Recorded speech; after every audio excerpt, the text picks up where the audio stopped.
Hello, my name is Matthias, and welcome to the FPL Scope and the weekly wildcard draft for Game Week 3. If you don't know, this is a series that I do every single week where I try to select what I think is the best squad to have in Fantasy Premier League going forward in the next few game weeks.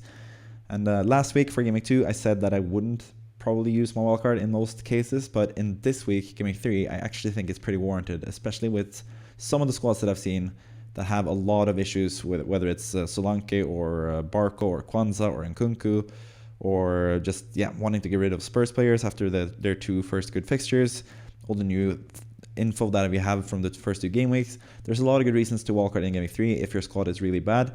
Personally, I have not used the wildcard yet. I'm going to save it for a bit later. I'm not quite sure yet where I'm going to use it. Potentially Game Week 6, potentially later. I'm not quite sure, but I think Game Week 3 is a pretty good game week to use it in. And I'm going to present to you what I think is the best squad to have currently in FPL. And I'm going to do it in the style of an NBA or NFL style draft, where the number one pick, the number one player that I'm going to present to you guys is the player that I think is the most important to have in FPL. And then the 15th player, the 15th pick in this draft is going to be the player that I'm the least worried about having in my squad, basically. That still made the squad, so it still could potentially be a valuable player. But in this case, spoilers, it's Valdimarsson again as my backup goalkeeper, so he's not that valuable, but he's in the squad for just money reasons, basically. But the number one pick is going to be the most important player to have currently in FPL, and for me, that is still Mohamed Salah, just like it was last week. Yeah, he scored 10 points in the Game Week 2 against Brentford after scoring, 16 points, 14 points against Brentford in Game Week 1. So Salah is back to his best, as he always is at the start of the seasons. He's absolutely fantastic, and yeah, he should be in every single squad pretty much, especially with the next few fixtures in mind. Plays Man United away, which is kind of a tough game. Man United have looked a bit better now, even though they lost to Brentford or Brighton as well, and they did look a bit shaky in that game defensively. So, but we've seen Salah be really good, regardless of which Man United squad he has faced in the past. He's been really good against that team. He has scored a hat-trick against them before, previously as well. So I think Salah is terrific in that game. And then against Nottingham Forest and Bournemouth, I think he's the best captain's option in Game Week 4 and Game Week 5. So therefore, I think he's the best player to have currently as well in FPL, despite his price of 12 million, which is quite a lot, 12.5 million even, which is quite a lot, but I think it's worth it considering he's going to be the best captaincy option in most of the next few game weeks. So he comes in at number one for that reason. He has penalties, he has secured playing time, easy fixtures, Liverpool looking great, and Liverpool looking great is going to be a theme for the first few picks here because it's going to be very Liverpool heavy. And yeah, let's just go into number 2 pick, and that is going to be Trent Alexander-Arnold once again, just like last week. He is number 2. He's looked really good this season, and I think he was really unlucky not to get anything else than just a clean sheet, which in and of itself is a good score from last game week. But he was really close to getting assists and could even have scored a goal as well. He had a shot that was deflected and almost went into the net as well. So I think Trent is looking absolutely fantastic. He had a free kick from a decent position, which was close but not close enough. But he just looks terrific. He is 7.0, which is cheap for someone like Trent, who in the past was someone that people argued would be worth, or should be worth, like 9 million potentially, which is kind of crazy looking back at it now.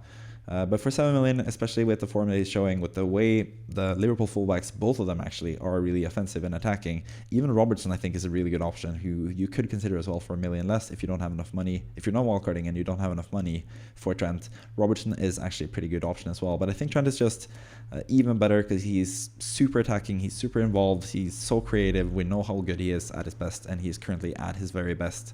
And I was really unhappy with being subbed off early as well in like the 71st minute or something against Brentford. But that's not necessarily a bad thing either, getting subbed off after 70 plus. That secures the clean sheet at least. And sometimes a team is going to concede for some of the matches. So that could also be a benefit to him if he keeps getting subbed off earlier. But obviously if he plays 90 minutes, he has a bit better chance of having assists and goals and stuff as well. So yeah, either way, Trent is a really good pick. Liverpool are looking terrific. Trent is also obviously super nailed in the team and has really good fixtures just like Salah does. So he's the number 2 pick for that reason. And number 3, we're going to triple up on Liverpool, and we're going to have them as the top 3 players in this draft as well. Diogo Jota makes it as the number 3 pick and my 3rd Liverpool player in this draft. Again, Fixtures, terrific. It seems like he's pretty nailed. He was subbed off a bit earlier this time than, or he was actually subbed off this time in Game Week 2 after 70+-ish minutes, but Liverpool basically had the game locked up at that point.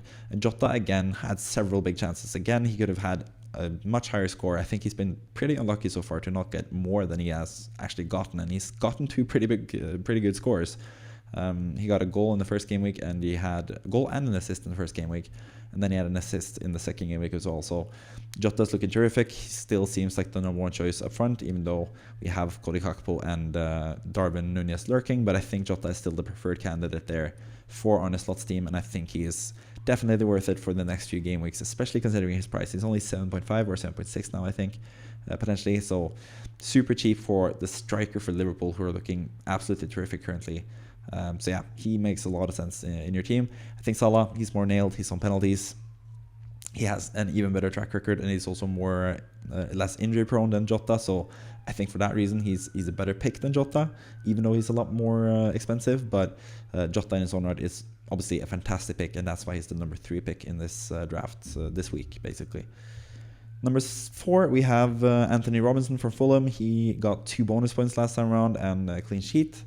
Or not a clean sheet, an assist actually for Fulham. So even though they conceded against Leicester, he managed to get quite a bit of points. I think he got 7 points in the end, Robinson, because he's a really good assist threat. He's really good when it comes to bonus points. He actually had 2 bonus points until they conceded late against Man United as well in Game Week 1. So I think Robinson is looking like the best 4.5 defender currently. He's going to be super nailed. He's played pretty much every single game for Fulham the last few seasons.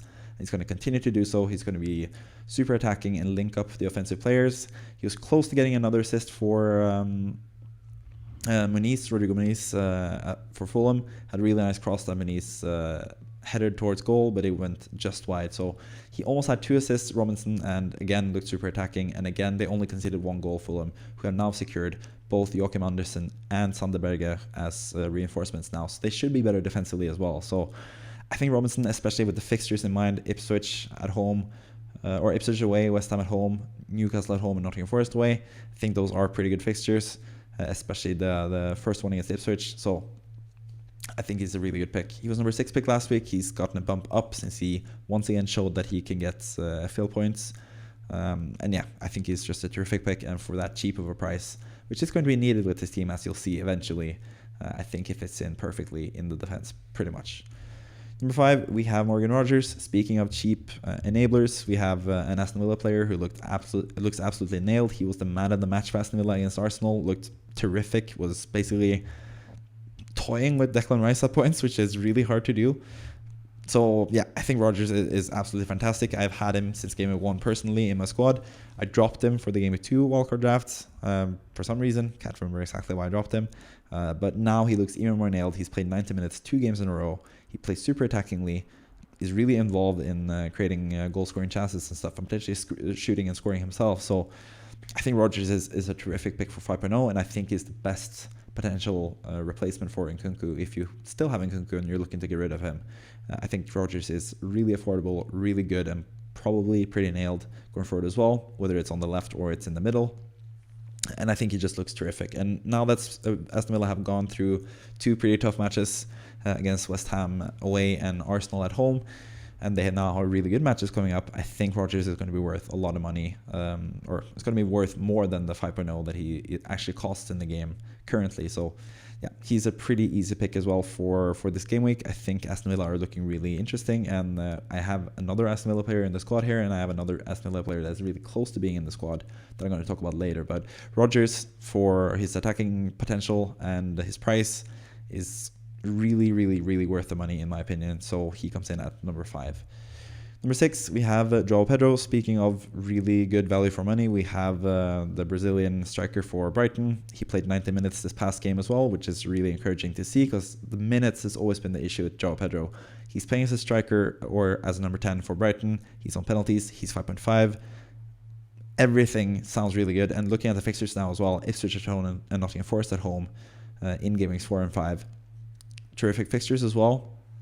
The only issue has always been the playing time, but both the playing time that he has gotten so far, and also the comments from Fabian Hürzeler, the new manager from Brighton, are really encouraging when it comes to playing time for João Pedro. So for that price, I think he's really, really worth it. And especially if he keeps being on penalties and keeps playing, he's going to be a terrific pick with those fixtures coming up.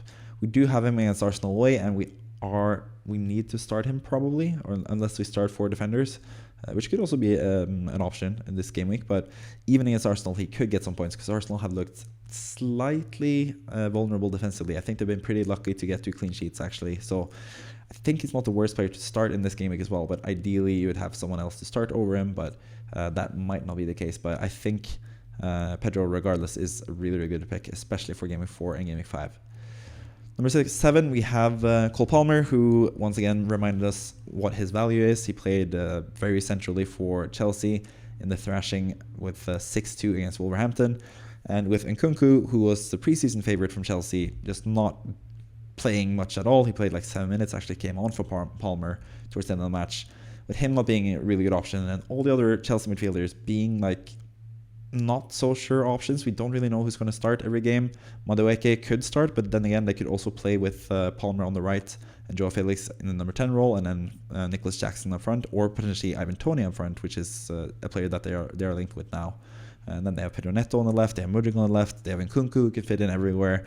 There's just so many players, but we know Palmer is going to start, and we know Palmer, if he stays on penalties, I think he's going to stay on penalties. That's why I said I know, but if Ivan Toney joins Chelsea, then maybe he loses out on penalties, but I don't think so. I think he's still going to be on penalties even if Toney joins, because Palmer has such a great track record from the penalty spot, and we've seen him fight off other potential penalty takers for Chelsea in the past, and he usually scores them. So yeah, I think he's going to be the nailed penalty taker for Chelsea. He's going to play every single game. They have really, really good fixtures, and he is basically the only super nailed, super like trustworthy attacker from Chelsea. So I think he's worth it, even though he's 10.5 and is quite pricey. I think he's worth it currently in FPL, and I pretty much envy anyone that has been able to bring him into their team, especially those of you guys who have wildcarded and can have a really good team without sacrificing much other than having Palmer as well, which I'll show in this squad as well. I think this is a really good squad. As you can see already, Salah, Trent, Jota, Palmer. There's another pretty huge player coming up pretty soon. I think he's actually coming up next. Yes, that is Erling Haaland, number 8. And I did actually drop him last time. That's why he's marked in green. You can see João Pedro, Rodgers, Palmer, and Haaland are all marked in green, which means that they were not part of the draft last time around. And I did so with Haaland last week with a pretty big caveat distinction that I said that he could potentially score a hat-trick against Ipswich. So I think it's a bit risky to go without him, but I did go without him in the Wildcard draft because I thought long-term it would be better to spread the money around. But seeing how good he looked last time around, some really nice shots, some really nice finishes there, how good City have looked so far as well. They are looking absolutely fantastic. Semenyo looks like a beast on the right there as well. With all that in mind, I think Haaland still is worth it, even though he is really, really expensive. He is 15.0, which is a lot of money. But as you can see, I can fit in a really good squad of Salah, Jota, Palmer, Trent, even though we have Haaland as well. So I think he's worth it. But I have still a little bit of doubt. That's why he's number 8, because of the price, because of the fixtures as well. West Ham away, he's usually pretty good against West Ham, so I think that should be decent for him. Brentford at home is also going to be a pretty good fixture, but then Arsenal at home and then Newcastle away, 2 tougher-ish fixtures. We'll see about Newcastle, especially once they get Fabian Schär back. Maybe they'll be better defensively. Haaland has historically struggled a bit against Newcastle as well, so that might play into it a little bit as well. But I think Haaland has some issues with pricing and fixtures, but still he has proven that he's so good that is really hard to go without him. And yeah, I think there's enough good enablers to have both him and Salah and still have some really good players on top of that, as I'm going to show you with this draft. But with all these players, Haaland, Salah, Jota, Palmer especially, costing so much money, it's going to be a pretty cost-saving type of team for the rest of the way here. But I think Haaland is worth it, especially as a captaincy option. Potentially this game week, I think he is probably the best captaincy option now, and he's going to be captained by most players. I think if you have this squad, potentially Palmer is the better captaincy choice. Salah as well has a shout for captaincy against Man United. But you could easily just captain Haaland because you know what you get from Haaland and you know what you get from City, especially this early in the season when they don't have Champions League and no rotation issues whatsoever either. So Haaland is a fantastic captaincy option pretty much any week, but especially in the next 2 game weeks, he is going to be a pretty good captaincy candidate. It's probably between him and Palmer this week and between him and Salah next week. But yeah, he's really a captaincy choice. And that's why I think he's worth it, even though he's pretty expensive. Number 9, we have the final midfielder, and that's going to be Antoine Semenyo for Bournemouth. He's another player, just like Rodgers, that I've had since Game Week 1. I'm really happy to have them already. I didn't have them in the Game Week 2 wildcard draft last week, but I've added them now because I think they've looked really good in both fixtures so far. Semenyo got an assist and was really close to getting more points last time around against Newcastle. Pretty tough game against Newcastle, but Bournemouth still looked like the better team. They played with Evan Nilsson up front as well, with Semenyo playing on the wing, and that worked out pretty well because Semenyo was super involved, super attacking. Got a lot of good chances, created a lot of good chances as well, especially. And it seems like he's taken a step up. Both him and Rodgers have taken a step up in terms of being really good players. They're both really young and have a lot of talent. So I think Semenyo is going to be a really good differential pick coming up. He plays Everton away in this next upcoming game week, and I think that's when he's going to have his major coming out party as like a really good player. Because Everton have been really, really bad defensively so far, and I think Semenyo and Bournemouth can take advantage of that. Everton against Bournemouth is usually a pretty high-scoring game, and Semenyo looks like a really, really good pick for that reason. They have Chelsea, who have looked pretty suspect defensively. Then they have Liverpool, which is a tough game, obviously, but you could potentially bench him that game week, and then Southampton at home after that as well. So he has some pretty good fixtures. He is really cheap. He's 5.5 still. He's a pretty good differential. Not that many people have him already. So I think Semenyo is a really good pick, and that's why he's the number 9 choice for this weekly wildcard draft this week, pretty much. Moving on to number 10, we have Pau Torres again from Aston Villa, and I could choose Nedeljkovic as the right back since Matty Cash now is injured for about a month. But for now, we don't really know if Aston Villa are signing a new right back or not. They have been really linked with Gertruida from Feyenoord. He could potentially come in as the new right back, so I'm not 100% sold on Nedeljkovic. And even so, over the long haul, I think obviously Cash is going to come back from injury, and Konsa can play on the right as the right back as well. So not quite sure about his starting prowess still or already. Nedeljkovic, so I think it's safer to go for someone 0.5 more expensive, who is more nailed, and that is Pau Torres, who I think is slightly better offensively than Konsa. Konsa is the more safe pick. He could play right back as well, which could up his value, but I think Pau Torres has more bonus potential. He has some really nice passes, could potentially get some assists. He is a pretty decent set piece threat as well. I think he has slightly more goals and assist threat than Konsa, so I prefer more Konsa. And I think Aston Villa's fixtures are just so good that I think Pau Torres is a really good choice for this game week as well. I had him last time around as a bench option for game week 2 and then starter from game week 3 onwards. Now we have reached game week 3, and he could be a really good starter for you for a pretty long time going forward now with Aston Villa's really good fixture. So Pau Torres comes in at number 10. Number 11, we have Greaves from Ipswich, and that is Jacob Greaves. That's his name, and he has really, really good fixtures. He's a really tall centre-back who could score headers from set pieces, and he's 4.0 and super nail as well as the marquee signing of the summer for Ipswich, basically. It's looked pretty good so far. Ipswich have been tough to gauge because they've faced Liverpool and Man City, the two best teams in the league, so we don't really know how good they are still. But now that they have some easier fixtures coming up, we could see the value in Greaves coming up. And you could actually start him as well. With him starting rather than João Pedro, you don't have to use João Pedro against Arsenal. You can use someone playing Fulham at home, which should be a decent fixture. So Greaves is a decent player, especially for the price that he is. So that's why I think it's worth it. And even the fifth defender that we have as well, who I'm going to talk about now, Rico Lewis, is another player you can use this upcoming game week. But the reason that Rico Lewis is number 12 is the fact that I'm not so sure about his viability long term. The good part about it is the fact that he's played 90 minutes in both games, which is really encouraging, because usually players that have been subbed off, or players that are close to being removed from the lineups, are players that have been subbed off early. We saw that with Nkunku last week. He played 63 minutes the first game week, and then he was dropped in game week 2. But Lewis has played 90 minutes in both matches. He hasn't even been subbed off when Man City have had the chance to sub him off. So he could potentially be just a nailed starter, or not nailed. No one is nailed under Pep Guardiola, but he could be a pretty nailed starter at least for Manchester City. And then for 4.5, he would be a really terrific pick. But I just don't know yet if he's going to be nailed or somewhat nailed or not going forward. So I'm still a bit unsure about him. But for now, I think he's a really nice player to just stash and have in your team. 4.5 is absolutely nothing. It doesn't really cost you much to have him in the squad either, especially when you're wildcarding and you have so many players that you know you can rely on. I think pretty much every single player here are a pretty good certainty when it comes to minutes.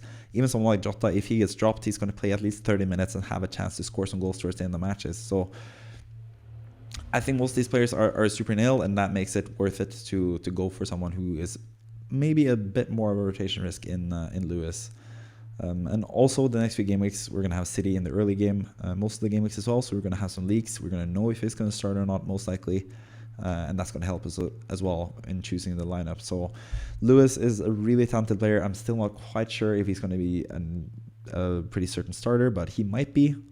Looking at the fixture or the minutes that he has had so far, was really unlucky not to score last time around, or kind of clumsy as well because they shot it too hard when he had a pretty open shot at target. He easily could have scored in that game. City conceded from one of the few chances that Ipswich created that match as well, so it could have been a massive haul for Lewis last time around. So really unlucky for those of you guys who invested in him last week and didn't get more than 2 points from it, because Lewis is looking terrific. He's super attacking and plays for one of the best teams, if not the best team. They are the reigning champions after all in Man City, so I think he's a great pick, but he's also a bit of a risk, so that's why he's number 12. Number 13, we have our first goalkeeper, and that's because I don't really see any good value goalkeepers, and that's why I also kept Henderson. Remember last season when a lot of people went for Pickford at the start of the season, and then they sold him, and then after that he just exploded and became a really good player. So I think the same could happen with Henderson and Crystal Palace. I think they just showed enough promise last season to make me still have some faith in them, even though they conceded in both the games so far. They had played against Brentford and West Ham, two pretty good attacking teams with really good attacking talent, so I'm not really too surprised that they conceded in both of the first two game weeks, but I understand why people are losing patience with Henderson. And if there was a really good candidate for 4.5 especially, then Henderson would probably be leaving the team at this point, but I just don't see any other huge potential goalkeeper choices. You have, of course, David Raya. I don't have any Arsenal defenders here, but like I said, I'm not trusting Arsenal defensively just yet, and they have really tough fixtures. They have Brighton in the next game, they have Newcastle, they have Man City in the next 3 game weeks. So I don't really think Arsenal will keep too many clean sheets, even though they are the best defense in the league. So I think for 1 million more for Raya, I think that's just too much for me to try to upgrade Henderson. So Henderson stays on as the 13th pick, but he's dropping further and further down in the draft order because I'm losing more and more patience with him as long as he keeps conceding goals and as long as Crystal Palace look as bad as they have looked so far. But again, 2 difficult-ish matches that they've had against Brentford and West Ham, 2 trickier than expected matches, I think as well. So we should give him some more time and see if we can get some points eventually. But he is starting to do some favor with a lot of managers, and I do understand if you want to remove him on your wildcard, but currently I would not do it myself. I would still keep him because I don't really see any other good options. So he comes in at number 13. Finally, the 2 final picks, I can just do them at the same time. Jebbison and Valdimarsson, they are basically here just to fill in the gaps. Jebbison is the 4.5 striker that actually is getting some playing time. He's played 10 plus-ish minutes both games so far. He's really young. He's a pretty promising striker, so maybe he gets to start if he scores a goal in one game and Evan Nilsson isn't looking too good as a striker. Maybe Jebbison becomes a starter at some point, but he's basically just there to be the cheapest possible striker that you can have, so you can maximize the potential in the team with Salah, Jota, Palmer, Haaland, Trent, all those great players. So yeah, that's why he's in there. And Valdimarsson as well, backup goalkeeper for 4.0. Don't really have to talk too much about him either. Yeah, he's the backup goalkeeper for now. But as you can see, there are some names missing from last week's drafts, and they are the players that I have dropped since last time around. I also have 3 players on the cusp, which I did last week as well, where I talked about 3 players that are close to making the squad but haven't made it. So let's talk first about the dropped players, and then talk about the players that I was really close to having in the squad, but I, for some reason, one reason or another, didn't select for this draft currently. So when it comes to the drop players, again, these are players that I think are really, really good still. Most of these players, I think pretty much all of them, except for Bergwall, who is just basically just a bench cheap guy. I think the rest of the picks are actually pretty good players still to have. So I don't think any of them are priority sells or people that you need to get rid of if you have them in your current team and you're not wildcarding especially. But even if you are wildcarding, you might still want to keep them. So let's just go through them. Alexander Isak is the first one. He's been disappointing, and Newcastle have been disappointing so far in the first 2 games, but we know what Isak can do. He's playing now against Spurs next game week, where he was really fantastic last season, scored a brace against Spurs, and absolutely turned Mickey van de Ven on his head, pretty much, when he scored one of the goals there. And then they have Wolverhampton, who just conceded 6 goals against Chelsea. So I think he's like still a really, really good pick, but I just had to sell him just to get room for the likes of Jota and Palmer and stuff on top of Haaland and Salah and all those guys. So basically just had to sell him. And the same goes for Havertz as well. Really like Havertz, really like Arsenal offensively. Havertz wasn't as good in Game Week 2 as it was in Game Week 1, so I was slightly less interested in him after that game, but he's still a great pick, and he could still score a brace now against Brighton, and I look like a fool for dropping him, but yeah, you have to make some sacrifices because there are so many good players in FPL currently, and it's hard to choose between them, so you have to drop someone. Same was for Eze. I think Eze is the player that I was the closest to having in the squad, especially seeing as he is not too expensive either. He's 7.0 million, but obviously he's blanked 2 game weeks in a row. People are starting to lose faith in him, but he has actually provided some chances and been close to scoring in both matches so far as well. The underlying numbers are really, really good, and I don't think the underlying numbers are telling the whole story as well. Several times against West Ham, he had the ball in really dangerous positions, but just couldn't get the final shot off and didn't register, which means that it didn't register when it comes to expected goals and stuff. So I think Eze is ready to explode pretty soon, and that's why he's also the number 1 player on the cusp section, because I think he is really close to making my wildcard draft squad if I was wildcarding this week. I have him currently in my own team. No plans of selling him just yet. I think there's a pretty good switching off point with Mbeumo in game week 6 or 7. They're pretty much the same price, and I think Eze has pretty good fixtures up until then, and from that point on, Mbeumo has really good fixtures. So my plan for Eze personally is keeping him until I switch to Mbeumo in game week 6 or 7. I can't remember exactly when it is. It's probably there. You can see Valdimarsson, the match against West Ham there. That's where you can jump off of Eze and bring in Mbeumo. But on the wildcard, I would just have to get rid of him just to make room for the rest of the players that you can see in the squad here. The other player that you have to drop to bring him in would probably be Haaland to make the squad a bit different, but yeah, I think Eze is a really good player. Same goes for Guardiola as well, who also has to be dropped because of all the expensive players that we fit into this team, especially with Haaland, Salah, and Palmer. There's not much space for the rest of the team, so Guardiola has to be dropped as well.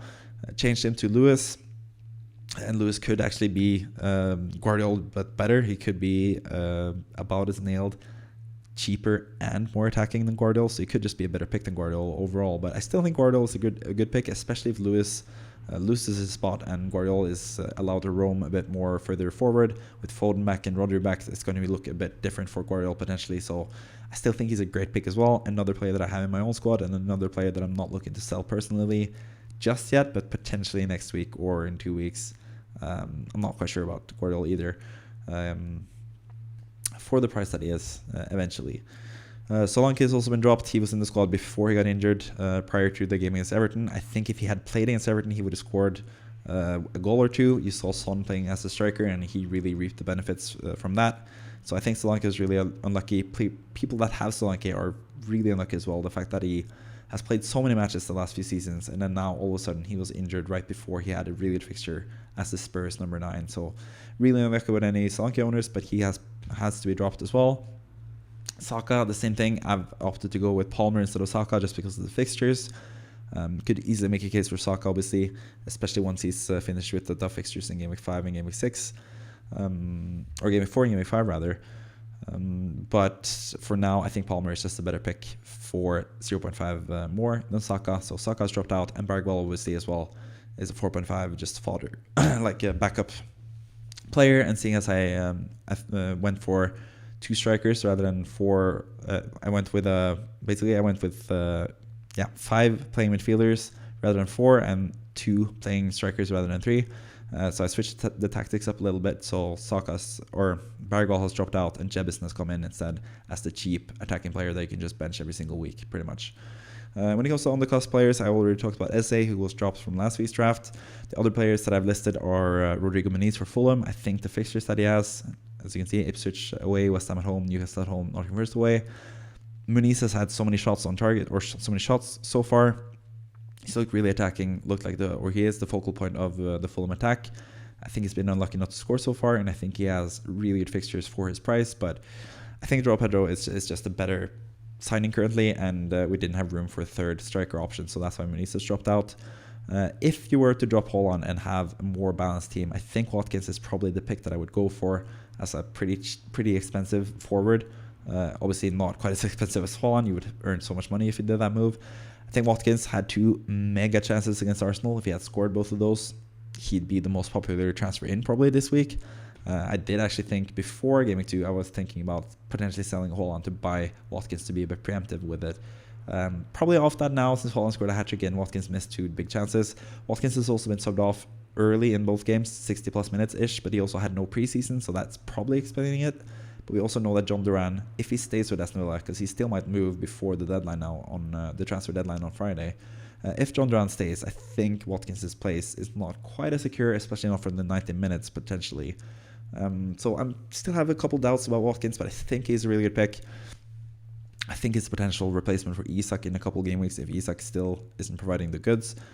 So I think if you have Isak and you are not wildcarding, I think Watkins is someone that should definitely be on your radar. Even Haaland as well, potentially.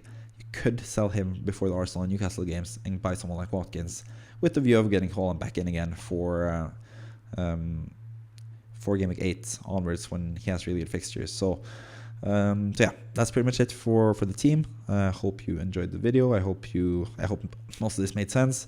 My voice might be a bit different as well because I've been slightly sick, but I'm actually getting better already. So I think I'm going to be ready for my trip to London. I'm going to go to London on Thursday. So before then, I'm going to probably record the podcast with Kevin. If I manage to do it today, I might do it later on today and post it tomorrow morning, which means Wednesday for those of you guys watching. But we'll see. I'm gonna get the podcast out at least, and I'm also gonna get the team selection video out. Sadly, I didn't manage to do the what's it called again? The FPL eye test video where I take a look back at this weekend's matches. I didn't manage to do that video. I was a bit sick yesterday, so wasn't able to do it.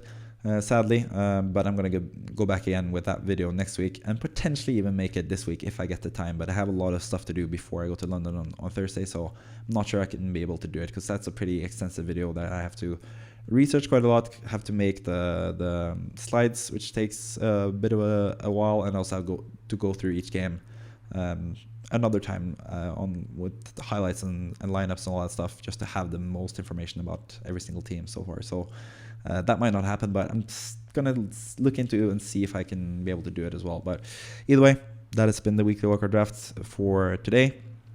Hope you enjoyed it, and I hope you have subscribed for the next few videos coming up. Looking forward to get back to you when it comes to FPL.